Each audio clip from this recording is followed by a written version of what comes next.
Well, welcome back. Time for sports. The girls' state basketball tournament is off and running at the Charleston Civic Center tonight in Class AA. A regional matchup went down between Bluefield and Wyoming East as each team looks to get one step closer to a state championship. Snow was in the area again today, canceling school all across our area, but that hasn't stopped several teams from continuing their girls' sectionals tonight. Right here in Princeton, we have a very big game as Bluefield and Pikeview will meet for the sectional crown. So we're right here outside of Lane Stadium here in Blacksburg, Virginia, getting ready for the game that everyone across the country is talking about as the defending national champs and the Ohio State Buckeyes get ready to take on Virginia Tech. The Hokies are coming off a very disappointing season in 2014 where they went just 7-6, and they're hoping to kick off 2015 the right way with another big upset of the Buckeyes. We're here at the site of our Week 3 game of the week here at James Monroe as the Mavericks get set to take on the Summers County Bobcats, and they'll be playing for the Monroe County Shrine Bowl Classic tonight. The winner will get this trophy right here. Both of these teams are going to come into this game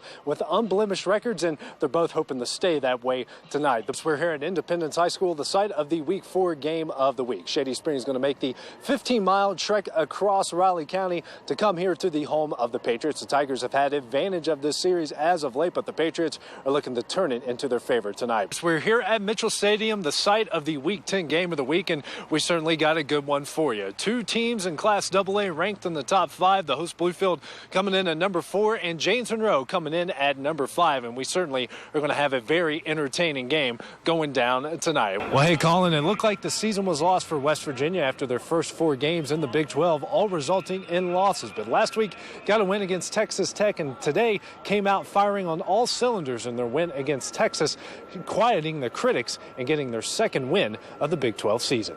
We're outside of Independence Stadium here in Shreveport, Louisiana, the site of the 40th annual Independence Bowl that will get going here on Saturday. Virginia Tech is in this game, taking on a very tough Tulsa team that's definitely built around its offense.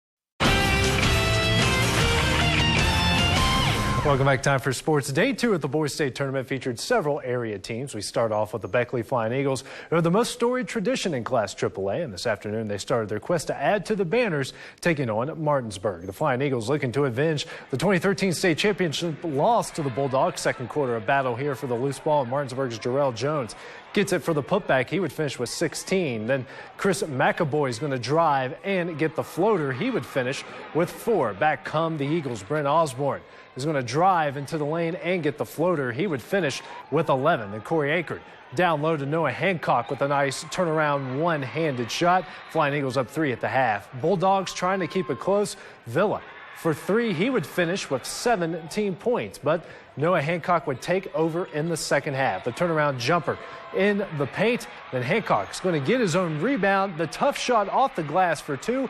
He would finish with a game-high 24 points, and Beckley wins narrowly over the Bulldogs 60-59.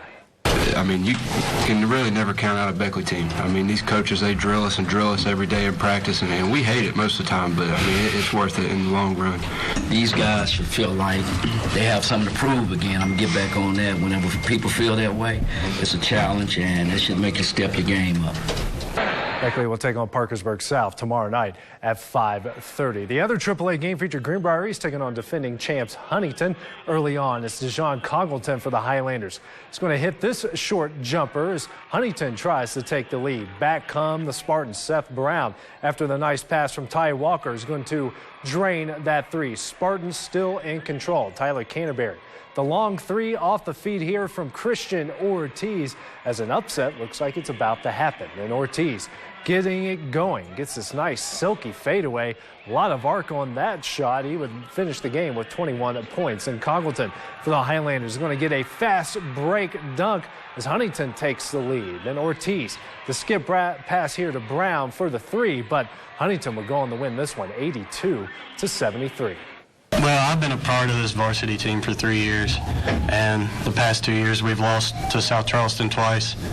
And this year to get here for only the 8th time in school history it's an amazing thing. And then we play one of our best offensive games of the year, really, and just have someone outshoot us. I mean, I can live with it just because they outshot us, not that we played bad. The Spartans end the season at 22-4. Bluefield looking to three-peat Starting in the quarterfinals against 2-seed Bridgeport, first quarter, it's Corey Coppola. The baseball pass to Jeremy Thompson for the easy 2. Then Matt Woodrum's going to go to work down low. Gets the nice finish there for 2. He would finish with 9. Back comes Bridgeport. Donald Coomer down low to Nick Greeley with the fadeaway jumper. Then Chase Roby is going to get the drive, the finish, and the foul. He would finish with 13. Indians up 4 at the half. Fourth quarter, Beavers trying to keep it close. Coppola with the jumper in the lane. He would finish with 10 points, but the Indians too tough. Coomer kicking it to Greeley for 3. Then Coomer is going to miss, but Greeley is there to follow. He would finish with a game-high 24 points, and Bridgeport cruises to a 70-56 win. Credit, I mean, they found ways to get back at it real quick, and that's a sign of a good basketball team. And anytime you're 23-2 or 22-2, they're road tested, and they showed that today. Everybody doubted us throughout the year and didn't expect us to be back here. I'm just glad we had the chance to be back here and play back in the state tournament. This is my 3rd straight year here, and I've been glad I've got here all 3 years. Beavers in the season at 13-9. Westside taking on Robert C. Byrd for a shot at Polka tomorrow night. First half, it's Westside's Will Fox off the inbounds here to Justin Koger for the easy 2. Back come the Eagles. Justin Noble is going to miss, but Luke Dyer is going to grab the rebound and get the putback. Robert C. Byrd still in action. Alex Banco is going to drive and dish to Noble for the easy 2. Back come the Renegades. Koger is going to kick it to Justin Kennedy in the corner for the 3. Then Fox off the elbow. He's going to get this pass from Kennedy, hit the 3, and get the foul. But the Eagles taking it back over. Devontae Birch is going to drive and get the finish off the glass for 2. Then Koger is going to drive and finish for the Renegades. And they would get a Will Fox free throw with 1.5 seconds left to edge Robert C. Byrd and take on the Polka Dots tomorrow, 58-57. Well, police confiscate 20,000 pounds of fireworks. Found out how coming up after the break.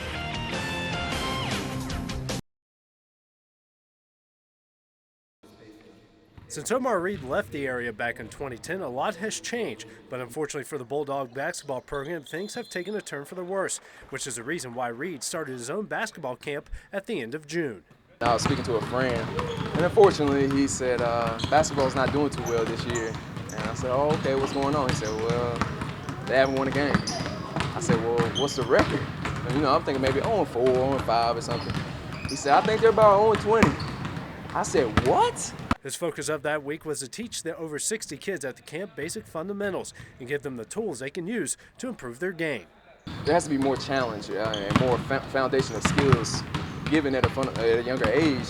So by the time these kids reach the high school level, they have something to lean on. They have a skill set, a foundation, fundamentals. But if they don't have that, by the time they get to high school, it's almost too late.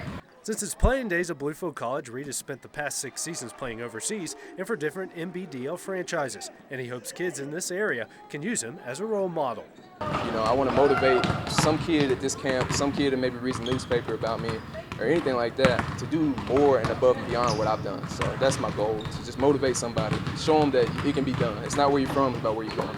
For the moment, his basketball career is up in the air. His wife is pregnant, and he wants to be there for the birth of his child. However, his season in Japan is soon to begin, giving him a dilemma that has consequences both ways. So I'm contemplating, being the family guy and not going to play this year so I can be there for the birth of my child. Otherwise, she has to stay home, and I would be overseas. I may be able to come back for the birth, but just to miss that whole process, I don't know if I want to do that.